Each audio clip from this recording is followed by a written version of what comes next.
चलिए शुरुआत करेंगे मौसम की खबर के साथ, जहां ताजा बर्फबारी के बाद घाटी के ज्यादातर ऊपरी इलाकों में बर्फ की सफेद चादर बिछ गई है। कश्मीर के कई मैदानी इलाकों में हल्की बर्फबारी हुई है। कुपवाड़ा, बारामूला, बांदीपोरा, पुलवामा, अनंतनाग और कई जिलों में अच्छी मात्रा में बर्फबारी हुई है। चिलई कलान में बर्फबारी को काफी महत्वपूर्ण माना जाता है। बर्फबारी के बाद कुछ इलाकों में सड़कें बंद हो गई हैं और बिजली आपूर्ति प्रभावित है। जवाहर टनल के आसपास भी बर्फ गिरी है। इस दौरान प्रशासन और अन्य संबंधित एजेंसियों ने सड़कों से बर्फ हटाने और जगह जगह बिजली सेवा बहाल करने का काम भी शुरू कर दिया है। अधिकांश सड़कों को अब बहाल कर दिया गया है। श्रीनगर जम्मू राष्ट्रीय राजमार्ग पर यातायात की आवाजाही जारी है। मुगल रोड और SMG रोड को बंद कर दिया गया है। इस बीच श्रीनगर हाईवे पर दृश्यता कम होने के कारण हवाई सेवाएं भी प्रभावित हुई हैं। आज सुबह से हवाई सेवा प्रभावित है। कम से कम 9 उड़ानें देरी से चल रही हैं। प्रशासन ने विभिन्न जिलों में हेल्पलाइन नंबर जारी किए हैं। इस बीच मौसम विभाग के अनुसार आज मौसम ज्यादातर साफ रहने की उम्मीद है। कुछ इलाकों में कुछ देर के लिए हल्की बारिश या बर्फबारी की संभावना जरूर जताई गई है। वहीं बारामूला में ट्रेन सेवा अभी फिलहाल सुचारू रूप से चल रही है, लेकिन श्रीनगर जम्मू नेशनल हाईवे पर ट्रैफिक जाम है। मगर कुछ ट्रक ड्राइवरों ने इल्जाम भी लगाया है कि उन्हें कल रात से हाईवे पर ही रोका गया है।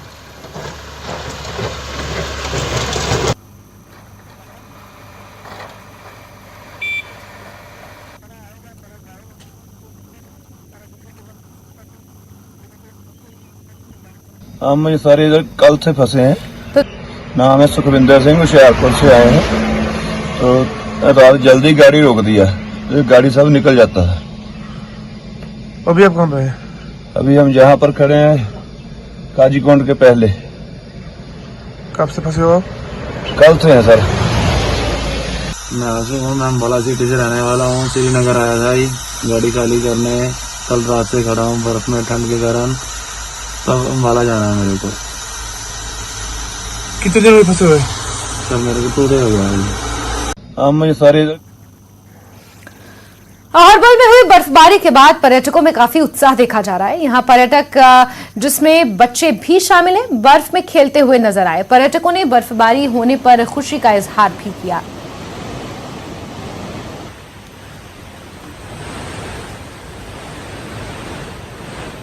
सर मैं हरियाणा से आया हूँ और मेरा नाम ललित है। मैं अपनी फैमिली के साथ आया हूँ। और कश्मीर वैसे हमने बहुत सुना था, बहुत अच्छा है। और ये यहाँ आने के बाद ये बहुत ही ज़्यादा खूबसूरत है। और एयरबल सबसे ज़्यादा खूबसूरत है। यहाँ के आप स्नो देखिए कितनी ज़बरदस्त गिरी हुई है। और इतनी अच्छी हॉस्पिटलिटी यहाँ के लोगों की, इतनी अच्छी मेहमान नवाजी जो बोलते हैं, सच में वो सुना ही नहीं, वो हमने देखा भी है। और यहाँ के गाँव में हम रुके हैं तो बहुत अच्छी मेहमान नवाजी हुई है।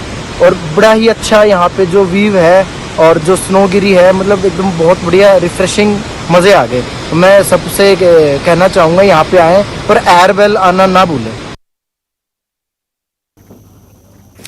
जम्मू कश्मीर में साल 2022 में 115 बार मुठभेड़ हुई, जिसमें 180 से अधिक आतंकवादी मारे गए, जबकि स्थानीय आतंकवादियों की भर्ती जम्मू और कश्मीर में पिछले 6 वर्षों में सबसे कम रही।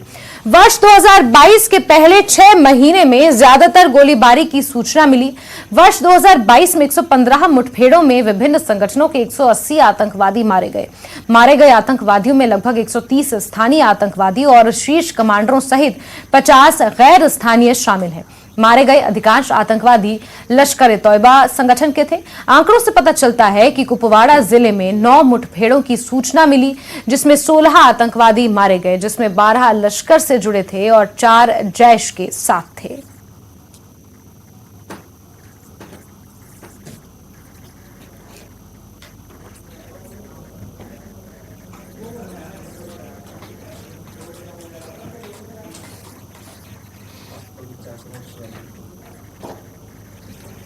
चलिए आगे बढ़ेंगे खबरों में। और प्रधानमंत्री मोदी की मां हीराबेन का निधन शुक्रवार तड़के अहमदाबाद के अस्पताल में हो गया।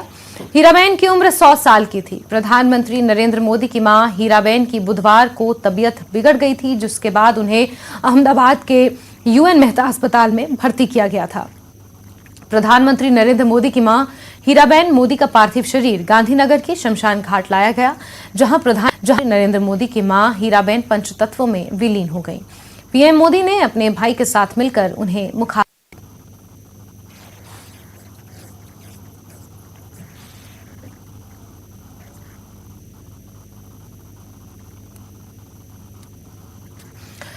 जम्मू कश्मीर के एलजी मनोज सिन्हा ने ट्वीट करते हुए प्रधानमंत्री मोदी की मां के निधन पर दुख जताया है। उन्होंने लिखा कि प्रधानमंत्री जी की माताजी पूज्य हीराबा का निधन अत्यंत दुखद है। मां सृष्टि का ममतत्व, संस्कार का स्रोत, अस्तित्व का विस्तार एवं जीवन की पूर्णता है। पूज्य मां के चरणों में सादर प्रणाम। प्रधानमंत्री जी व परिजनों के प्रति मेरी गहन संवेदनाएं। तो एलजी मनोज सिन्हा ने भी ट्वीट के जरिए संवेदनाएं प्रकट की हैं, सहानुभूति प्रकट की है। प्रधानमंत्री नरेंद्र मोदी की मां 100 साल की उम्र में पंचतत्व में विलीन हो गई। तस्वीरें आप देख पा रहे हैं, ये 4 तस्वीरें हैं जहां प्रधानमंत्री ने अपनी मां को श्रद्धांजलि अर्पित की, अपने भाई के साथ मिलकर उन्हें कंधा दिया और फिर नम आंखों से उन्हें मुखाग्नि दी अपने भाई के साथ मिलकर। और इसी बीच तमाम नेताओं द्वारा राहुल गांधी, एलजी मनोज सिन्हा, गुलाम नबी आज़ाद के साथ साथ तमाम नेताओं ने और सामाजिक कार्यकर्ताओं ने उनकी मां के प्रति संवेदनाएं व्यक्त की हैं। ट्वीट के जरिए उन्हें सहानुभूति और संबल प्रदान करने की अपील ईश्वर से की है।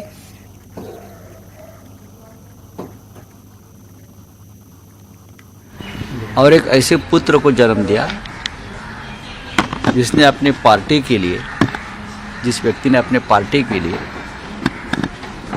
हमेशा संघर्ष किया, कष्ट किया।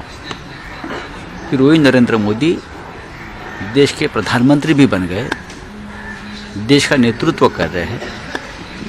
ऐसे पुत्र को जन्म देकर हीराबेन ने इस समाज पे और देश पे एक बहुत बड़ा योगदान भी उनका रहा। जब कितनी भी बड़ी व्यक्ति हो अपने माँ को खोता है तो अनाथ हो जाता है, चाहे वो कितनी भी बड़ी व्यक्ति हो, पैसे वाला हो, उद्योगपति हो, शक्तिमान हो, ताकत वाला हो, लेकिन जब माँ का छत्र निकल जाता है तो अनाथ हो जाता है। इसलिए चाहे नरेंद्र मोदी जी प्रधानमंत्री और उनका पूरा परिवार के ऊपर जो दुख की घड़ी जो आई है, एक कठिन समय होता है और हम पूरा शिवसेना परिवार, ठाकरे परिवार, हमारी जनता उनके साथ ही दुख की घड़ी में है। एक कर्मयोगी जिसने संपूर्ण जीवन भारत माँ को समर्पित कर दिया, हीराबा ने जनने का काम किया। इसलिए इस माता को मैं सत नमन करता हूँ। उनको भगवान अपने श्री चरणों में स्थान दे और उनके सभी आत्मीयजनों को, सभी उनके चाहने वालों को इस दुख की घड़ी में इस दुख को सहन करने की शक्ती प्रदान करें। ओम शांति, ओम शांति, ओम शांति। आजची पहाट अतिशय दुःखद अशा प्रकारची आजचा दिवस उजाडला। देशाचे पंतप्रधान नरेंद्र मोदी साहेबांच्या मातोश्री यांचं पहाटे दुःखद निधन झाल्याची बातमी कानावर आली। खरं तर मध्ये जूनमध्येच त्यांचा 100वा वाढदिवस हा पार पाडण्यात आला आणि त्यावेळी स्वतः देशाचे पंतप्रधान पण त्यांना भेटायला गेलेले होते। काळापुढे नियती पाडवत आपलं कुणाचंच काही चालत नाही। मी व्यक्तिशः माझ्या वतीनं, आमच्या राष्ट्रवादी काँग्रेस पक्षाच्या वतीनं ही जी काही घटना घडली त्याच्याबद्दल अतिशय तीव्र दुःख व्यक्त करतो। मी त्यांना भावपूर्ण श्रद्धांजली अर्पण करतो आणि आम्ही सगळेजण या दुःखामध्ये सहभागी आहोत हे पण मी ह्या निमित्तानं सांगतो। आदरणीय प्रधानमंत्री नरेंद्र मोदी जी की माताजी आदरणीय हीराबा का आज अत्यंत दुखद निधन हुआ है। 100 साल की एक बहुत ही संघर्षपूर्ण किंतु उतनी ही अर्थपूर्ण इस प्रकार की जिंदगी जीने के बाद उन्होंने आज अपना देह त्याग दिया है। हमने पिछले समय भी देखा कि आदरणीय प्रधानमंत्री जी का अपनी माताजी के साथ एक बहुत ही आत्मीय इस प्रकार का कनेक्ट था। उनके लिए वो बहुत प्रेरणादायी थी। और जैसा आज भी उन्होंने कहा है कि माताजी को पिछले समय मिलने के बाद माताजी ने जो नसीहत उनको दी कि कोई भी कार्य बुद्धि से और आत्मा की शुद्धि से करना चाहिए, मुझे ऐसा लगता है कि इसी बात से उनका जो जीवन था वो किस प्रकार का जीवन था ये हमारे ध्यान में आता है। इस दुख की बेला में हम सभी की संवेदनाएं आदरणीय प्रधानमंत्री जी के साथ और उनके परिवार के साथ में है और मैं आदरणीय हीराबा को विनम्र श्रद्धांजलि अर्पण करता हूँ। Our Honorable Prime Minister has been bereaved by the loss of his mother, Hiraben. There was a very, very strong bondage between mother and son, we could have seen, and we have seen it from his Chief Minister days. The love and affection was really ideal mother and ideal son. And Narendra Modi ji always visited her in spite of his busy schedules. He never lost the opportunity to see her, to be with her and spend some really good time. And she also gave a lot of affection. And one thing we could see that she maintained the role of a mother to a son rather than to the different positions what he is today.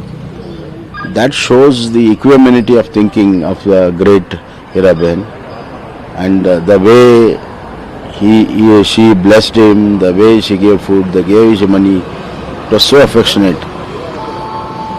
Equally, our Prime Minister has done a duty of a son, and being a Prime Minister, he never showed it as far as the mother is concerned, his family is concerned, and even people is concerned. He has never showed that he is a Prime Minister of a great country, but he has always said, I am a Sevaka. He was Sevaka of the country and he was Sevaka of a mother also.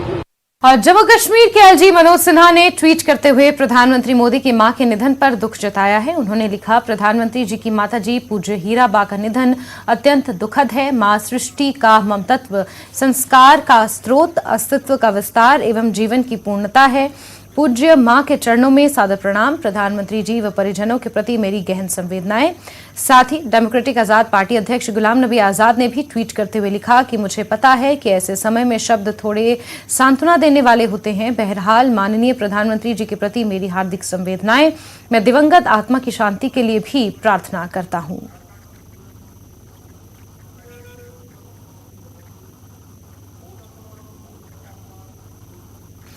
वहीं प्रधानमंत्री नरेंद्र मोदी अपनी मां हीराबा का अंतिम संस्कार करने के कुछ ही घंटों बाद अपने काम पर वापस लौट गए।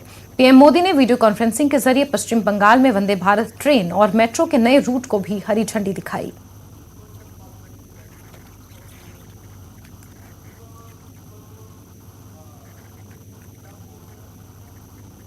देश के अलग अलग शहरों में लगभग 800 किलोमीटर ट्रैक पर मेट्रो चल रही है। 1000 किलोमीटर के नए मेट्रो रूट पर तेजी से काम चल रहा है। जोका बिबिड़ी मार्ग मेट्रो परियोजना इसी संकल्प का हिस्सा है। साथियों, पिछली सदी के भारत की दो और बड़ी चुनौतियां रही हैं जिन्होंने देश के विकास पर बहुत नकारात्मक असर डाला है। एक चुनौती रही इंफ्रास्ट्रक्चर के कार्यों में विभिन्न एजेंसियों में तालमेल की कमी, और दूसरी चुनौती रही ट्रांसपोर्ट के विभिन्न साधनों में भी आपसी तालमेल का जीरो होना। इसका नतीजा ये हुआ कि सरकार के एक विभाग को पता ही नहीं होता था कि दूसरा विभाग कहां नया काम शुरू करने वाला है। इसका खामियाजा देश के ईमानदार टैक्स पेयर को उठाना पड़ता था। देश का ईमानदार टैक्स पेयर हमेशा से सरकारी पैसे की बर्बादी से, परियोजनाओं में देरी से, भ्रष्टाचार से नफरत करता है। जब वो देखता है कि उसकी गाढ़ी कमाई से दिए हुए टैक्स से गरीब का नहीं बल्कि किसी भ्रष्टाचारी का भला हो रहा है, तो उसका खिन्न होना स्वाभाविक है। पैसे की इसी बर्बादी को रोकने के लिए विभागों में, सरकारों में तालमेल को बढ़ाने के लिए पीएम गति शक्ति नेशनल मास्टर प्लान लागू किया गया है। अब चाहे विभिन्न राज्य सरकारें हो, अलग अलग सरकारी विभाग हो, कंस्ट्रक्शन से जुड़ी एजेंसियां हो या इंडस्ट्री के लोग हो, सब एक ही प्लेटफॉर्म पर आ रहे हैं। पीएम गति शक्ति देश में ट्रांसपोर्ट के अलग अलग माध्यमों को जोड़ने, मल्टी मॉडल कनेक्टिविटी के काम को भी गति दे रहा है। आज देश में रिकॉर्ड तेजी से हाईवे बन रहे हैं, एयरपोर्ट बन रहे हैं, वाटरवे बन रहे हैं, नए पोर्ट बन रहे हैं। आगे बढ़ेंगे और भारतीय क्रिकेट टीम के अनुभवी विकेटकीपर बैटर ऋषभ पंत की कार का एक्सीडेंट हो गया है। इस दुर्घटना में पंत घायल हुए हैं। उनका देहरादून के अस्पताल में इलाज चल रहा है। पंत कार में अकेले थे। बताया जा रहा है कि नींद में झपकी आने की वजह से कार का संतुलन बिगड़ गया और वो डिवाइडर से जा टकराई। एक्सीडेंट के बाद उनकी कार पूरे तरीके से जल गई। जान बचाने के लिए पंत खिड़की का शीशा तोड़कर खुद बाहर निकले। वो दिल्ली से रुड़की अपने घर जा रहे थे। हादसे के बाद उन्हें देहरादून के एक निजी हॉस्पिटल में भर्ती किया गया। ऋषभ पंत के सिर और पीठ में गंभीर चोटें आई हैं। पुलिस से मिली जानकारी के अनुसार अभी वो खतरे से बाहर हैं। चोट के चलते उनकी सर्जरी भी कराई जा सकती है। हाल ही में वो भारतीय टीम के साथ बांग्लादेश में सीरीज खेलकर लौटे हैं। उन्हें श्रीलंका के खिलाफ घरेलू T20 और वनडे सीरीज के लिए चुनी गई भारतीय टीम से बाहर कर दिया गया है।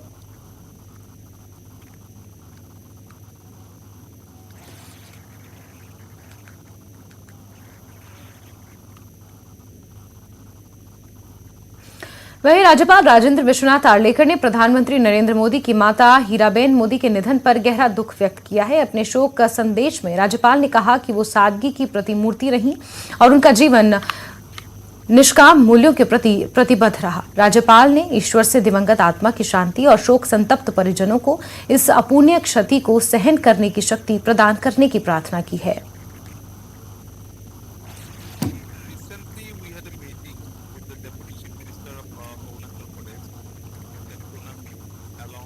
वहीं सीएम सुक्खू ने भी पीएम मोदी की मां के निधन पर दुख जताया है। सीएम ने अपने फेसबुक अकाउंट पर श्रद्धांजलि देते हुए कहा कि माननीय प्रधानमंत्री जी की माता श्रीमती हीराबेन मोदी जी का निधन अति दुखद समाचार है। इस दुनिया में कोई भी इस खालीपन को नहीं भर सकता। ये असहनीय दुख है। इस कठिन समय में मैं नरेंद्र मोदी जी और उनके परिवार के प्रति गहरी संवेदना व्यक्त करता हूं और भगवान से प्रार्थना करता हूं कि वो माता को श्री चरणों में स्थान दें। की माता के प्रधानमंत्री जी की माता का आज देहांत का समाचार सुना है। माँ होती है जिसका प्यार हमेशा बना रहता है। कोई किसी भी स्तर पर पहुंच जाए, हमेशा माँ को अपने बच्चों की चिंता रहती है। आज प्रधानमंत्री जी की माता उन्हें छोड़कर चली गई।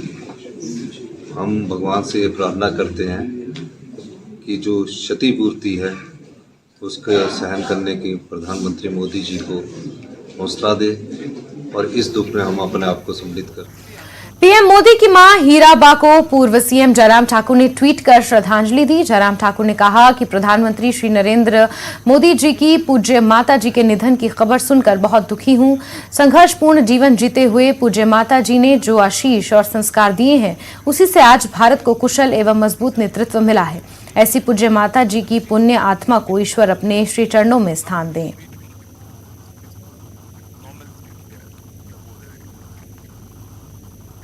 वहीं कांग्रेस प्रदेश अध्यक्ष और सांसद प्रतिभा सिंह ने देश के प्रधानमंत्री नरेंद्र मोदी की माता हीराबेन के निधन पर गहरा दुख प्रकट किया और भगवान से दिवंगत आत्मा की शांति की प्रार्थना की। प्रतिभा सिंह ने प्रधानमंत्री नरेंद्र मोदी और उनके पूरे परिवार के प्रति अपनी संवेदना व्यक्त करते हुए भगवान से उनको इस दुख को सहन करने की शक्ति देने की प्रार्थना की है।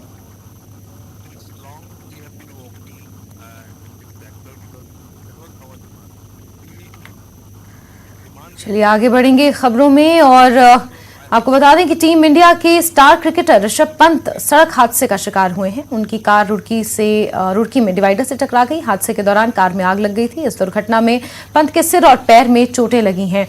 ऋषभ पंत को देहरादून के मैक्स हॉस्पिटल से दिल्ली एम्स लाया गया। बताया जा रहा है कि वहां पर उनकी प्लास्टिक सर्जरी की जाएगी।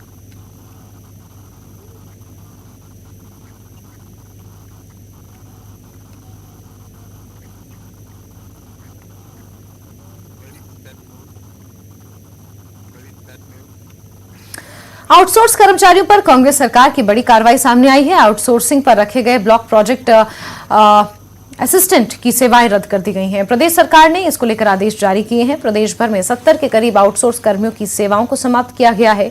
पोषण अभियान के अंतर्गत आउटसोर्स पर रखे गए ये सभी कर्मचारी, इनकी सेवाओं को समाप्त कर दिया गया है।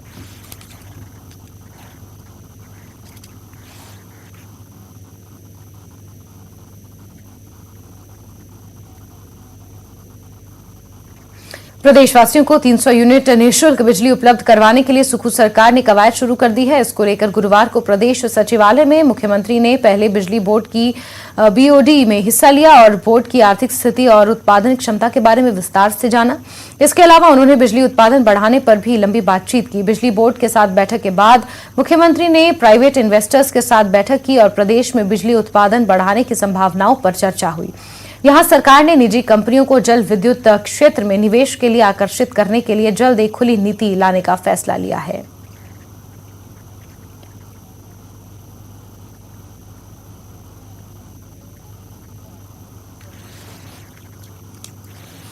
और इसी के साथ बुलेटिन में फिलहाल के लिए बस इतना ही, लेकिन हिमाचल प्रदेश की तमाम खबरों को जानने के लिए आप जुड़े रहिए न्यूज़ 18 JKLH के साथ। नमस्कार।